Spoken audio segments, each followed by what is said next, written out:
It's easier when it's raining outside. You are sitting comfortably inside your home, warm, dry, passing the time by sipping on some tea while watching the raindrops fall in such plenitude, it would seem as if there were rhythm.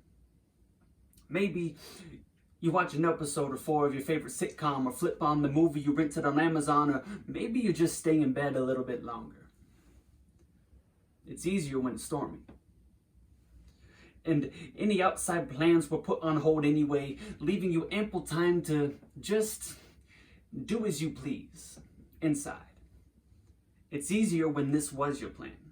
Yes, I say plan. I say it a lot because I plan a lot. I plan for a lot. I plan ahead for some times when I need to step back. I call those backup plans, and I got so many backed up, it's like carrying a hard drive. I plan so my drive isn't hard when, God forbid, all of your plans were to be so simple and the storm were to merely be an interruption. It's only easy when it's convenient.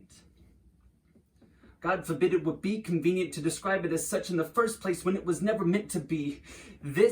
That is not its purpose. That is not where its worth is. Sure, it's easier when it's raining outside, but it's more important to acknowledge that it's harder when it's not. It's harder when you hear the birds' songs, when the sun is keeping your rhythm as a consistent reminder of the work you need done on the inside. But it's also a reminder that you might be stuck, marching to the beat of a drum that you don't particularly enjoy, that maybe on the surface is not inherently positive or conducive to the work that you would prefer to employ. Maybe the surface is not all that there is to see. Maybe there are details underneath that would alter your perception. Details that are hard to see but worth the effort of investigating. Maybe there are results that have yet to be realized from circumstance. Maybe there is benefit. So what does it mean? In this season, we've been granted an opportunity. We have been forced to slow down and to pay careful attention. Every daily routine has been universally disrupted, and there has arisen a need for reevaluation. When routines are disrupted, we tend to rediscover our values as our focus is jump-started by the shock therapy that is disruption. Our minds become engaged and more active. Our decisions become more intentional as the possibilities are conditional and our values are provisional in nature. For all of us, in the same way, we are dealing with fear, a concern for well-being and a level of uncertainty regarding the future. Additionally, many of us have a lot of extra time that we had not planned on, and we can't fill it with the same things that we would have. So we have ample time to dwell in that fear. To counteract the hysteria, we now have to garner a creativity that we may not have seen in quite some time. We are having to use our brains differently. I can't help but notice an underlying intentionality. I believe that in the midst of this tragedy, there was also opportunity and hope.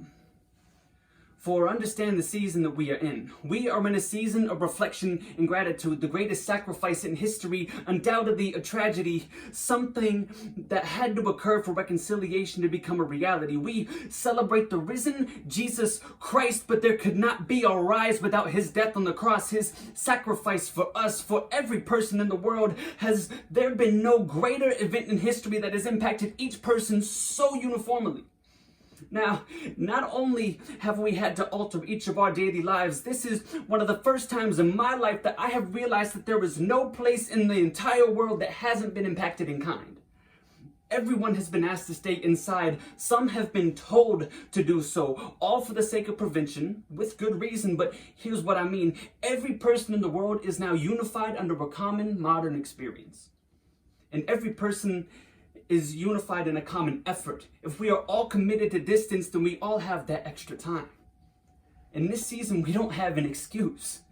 Each year on this day, we are told to pause and reflect. This year, we have no choice. This is why I say that it is easier when it is raining outside, because it is hard to be intentional in making the time. It's hard when we have our set routines, when our lives are complicated. It's hard when there are alternative ways to which our time can be allocated. It is easier to stop and reflect when it's convenient.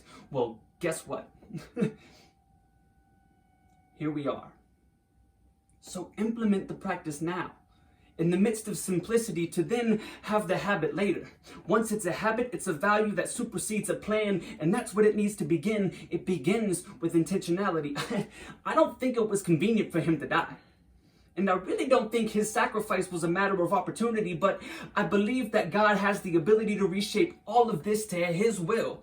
In his plan, there is no coincidence. We saw the commonality. He saw the commonality in all the convoluted layers within this.